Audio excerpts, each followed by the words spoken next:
की मैं बात करूं अगर इसको लगाने का, तो पहला तरीका होगा कि इसमें सक्सेसिव वाला 25 + 10 माइनस में 25 गुणे में 10 बटे में 100, ये डायरेक्ट देखिए 0 से 0 कट जाएगा, ये 35 माइनस में 2.5 ये 32.5% आ जाएगा। ये एक तरीका हो सकता था। दूसरा तरीका था कि 25% को हम लिखते हैं 1/4 और 10% को हम लिखते हैं 1/10। तो ये 4 से 1 कम होगा तो 3 होगा, डिस्काउंट है तो 10 से 1 कम होगा तो 9 होगा, यानी कि 40 होगा तो ये हमारे पास 27 हो जाएगा। ठीक है, तो यहाँ से ये कितना कम हो गया ये निकालते थे 13/40। 1/40 की जो वैल्यू होती है वो होती है 2.5%। 13 से गुणा कर लेंगे, 13 दूना 26 और 6.5 जोड़ लेंगे तो ये 32.5 हो जाएगा। तो ये तरीका था, ये दोनों में टाइम लगता है। लेकिन जो तीसरा तरीका था एग्जाम के लिए मैंने बताया था कि तीसरा अप्रोच क्या होता है ऐसे क्वेश्चनों को लगाने का, डायरेक्ट आपको क्या निकालना है, डिजिटल सम। डिजिटल सम निकालना है, डिजिटल सम निकालना है किसका, ऑप्शन का। कब, जब हमारे पास इसमें 10% दिया हो। अगर क्वेश्चन में 10% दे दिया जाए, अगर क्वेश्चन में 10% दे दिया जाए तो आपको कुछ भी सॉल्व करने की जरूरत नहीं है, आप सीधा सीधा आप जाइए ऑप्शन से, बस देखिए किसका डिजिटल सम 1 आ रहा है अगर डिस्काउंट निकालना है तो यहाँ पे मैंने देखा 5 2 7 3 10, 10 का मतलब हमारे पास 1 आना चाहिए ओवरऑल, 10 का मतलब 1 होना चाहिए डिजिटल सम। यहाँ 4 3 7, 7 5 12 नहीं होगा, 5 3 8 नहीं होगा, 3 2 5 नहीं होगा, तो पहला वाला आंसर होगा। तो अब आप कोई भी तरीका जानते हो, कोई फर्क नहीं पड़ता है, लेकिन आपसे इस क्वेश्चन में आगे कौन निकलेगा, जिसको ये पता होगा कि अगर 10% का छूट होगा, स्पेशली ये स्पेशल कंडीशन है, क्योंकि मतलब ये तभी काम करता है जब 10% क्वेश्चन में दिया है और दिया जाता है। ऐसा नहीं कि सब क्वेश्चन में 10% ही मिलेगा, नहीं मिलेगा 10%, तो ये लगा लीजिए, ये लगा लीजिए, रेशियो से लगा लीजिए, किसी भी तरीके से लगा लीजिए, फिर तो सबके लिए टाइम बराबर ही लगेगा ना, या तो ये अप्लाई करेंगे या तो ये करेंगे, तो वहां किसी से आगे पीछे नहीं होंगे। लेकिन अगर 10% दिया है और आप ये नहीं जानते हैं कि डिजिटल सम लगाना है ऑप्शन में, ऑप्शन का डिजिटल सम हमारे पास 1 आना चाहिए, तो वो आंसर होगा। और अभी तक जितने भी क्वेश्चन आज तक बने, लगभग सभी क्वेश्चनों में डिजिटल सम का ऑप्शन वाला एक ही आ रहा है। क्योंकि कई लोग सोच रहे होंगे ना कि अगर 2 ऑप्शन में आ जाए तो क्या करेंगे, फिर तो आपको इसी तरह लगाना पड़ेगा। लेकिन अभी तक कोई ऐसा क्वेश्चन बना नहीं है, क्योंकि एग्जामिनर को भी नहीं पता कि इस तरीके से आंसर निकल सकता है। ठीक है, तो इसलिए अभी तक ऐसा ऑप्शन नहीं आया है एग्जाम में। हाँ, बताएंगे जल्दी से। तो पहला क्वेश्चन लगभग मैक्सिमम लोगों का सही था, हम जहां तक देख पा रहे हैं, क्योंकि इजी था तो सभी लोगों ने कर लिया था। चलिए दूसरे क्वेश्चन की तरफ चलते हैं हम लोग। दूसरा क्वेश्चन देखते हैं कि क्या है। एक क्वेश्चन इस बार 2024 वाले पेपर में लगभग आप देखेंगे जेई में भी, एएलपी में भी, आरपीएफ में भी, हर जगह a+b+c का होल स्क्वायर पे क्वेश्चन पूछा गया था।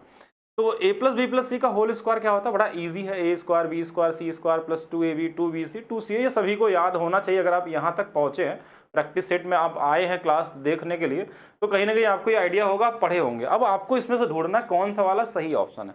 पहले तो सभी के सभी पॉजिटिव हैं, तो आंसर पॉजिटिव में आएगा, चारों ऑप्शन पॉजिटिव दिया हुआ है। हमने a स्क्वायर b स्क्वायर देखा तो लगभग सभी का सही आ रहा, 64 9 सब में सेम ही है। मतलब हमारा जो डिसीजन होगा इसके इधर वाले में चेक करना है, इधर वाला तो सबका सेम ही दिया हुआ है। तो 2ab पहले सबसे पहले निकालेंगे, लेकिन उससे पहले हम चाहते हैं कि आप लोग एक बार कमेंट करिए कौन सा वाला ऑप्शन होगा, उसके बाद मैं बताता हूँ। इसमें करना ऐसा कुछ है नहीं। तो कई लोगों का कहना कि बी हो सकता है, तो बी भी हो सकता है, बिल्कुल हो सकता है। 54 है हमारे पास, 9 × 3 27 दूना 54, ठीक है, तो बी भी हो सकता है। बी वाले कितने लोग आए, बहुत जल्दी भी निकाले हैं। मुकेश पुजारी ने सबसे पहले आंसर बताया अभी तक जो मैं देख पा रहा हूँ, और अमित ने भी बताया। कई सारे लोगों ने सही आंसर बता रहे हैं। एक बार आप सभी लोग वीडियो को लाइक भी करते रहेंगे, वीडियो को शेयर करते रहेंगे, कि आपकी ये क्लासेस मिलती रहें आपको। चलिए जल्दी से बताइए। एक बार मैं कमेंट को ऑन कर लेता हूँ। ये कहाँ चला गया कमेंट सेक्शन हम लोगों का, अचानक से कैसे गायब हो गया। एक बार वेट करेंगे, एक बार मैं कमेंट सेक्शन को ऑन करता हूँ। हाँ ओके, आ गया है, अब कोई दिक्कत नहीं। अगर एग्जामिनर हो तो अच्छा हाँ, तो वो अलग चीज़ है। चलिए सोचते हैं, चलिए नेक्स्ट सोचते हैं। इसमें देखिए पहला क्या था, a square b square c square सब में सेम था। पहला क्या आएगा, जैसे 2ab आएगा, तो 2ab में हम क्या करेंगे, 8 × 3 24, 24 दूना 48, तो 48 इसमें नहीं था, ये गलत हो गया। ठीक है, दूसरा क्या आएगा, 2bc आएगा, यानी कि 9 × 3 27 दूना 54, 54 देखिए ये इसमें नहीं है, तो ये वाला गलत, ये दोनों में 54 है। अच्छा, तीसरा क्या आएगा, 9 × 8 72 का डबल 144, जो इसमें भी नहीं है। तो हमारे पास एक ही ऑप्शन है जो सही मिला, बी वाला बिल्कुल राइट आंसर था। जिनका भी आया होगा सही था। ये क्वेश्चन इजी है, इसको मैक्सिमम लोग कर लेंगे अगर फार्मूला आपको पता है तो। इन केस फार्मूला भी नहीं जानते तो क्या करेंगे, आप सीधा सीधा यहाँ पे ABC का कोई भी मान रख लीजिएगा और ऑप्शन में रखना होगा, लेकिन टाइम ज़्यादा लग जाएगा तब जब फार्मूला आपको नहीं पता हो। प्रिंसिपल कितना बता रहे हैं कि 6400 है और अमाउंट 7000 इतना है। इंटरेस्ट और CI 2 साल, फाइनल इंटरेस्ट निकालना है। अरे तो इसमें घटा ही दीजिए, इसमें करना क्या है, एनुअली तो कर रहे हैं ना। तो 2 साल का CI, तो CI तो जब प्रिंसिपल दे दिया, अमाउंट दे दिया, तो घटा लीजिए, क्वेश्चन गलत है आपका, ठीक है। या तो उसको सही से लिखिए क्या पूछना चाह रहे हैं। चलिए तीसरे क्वेश्चन पे चलते हैं।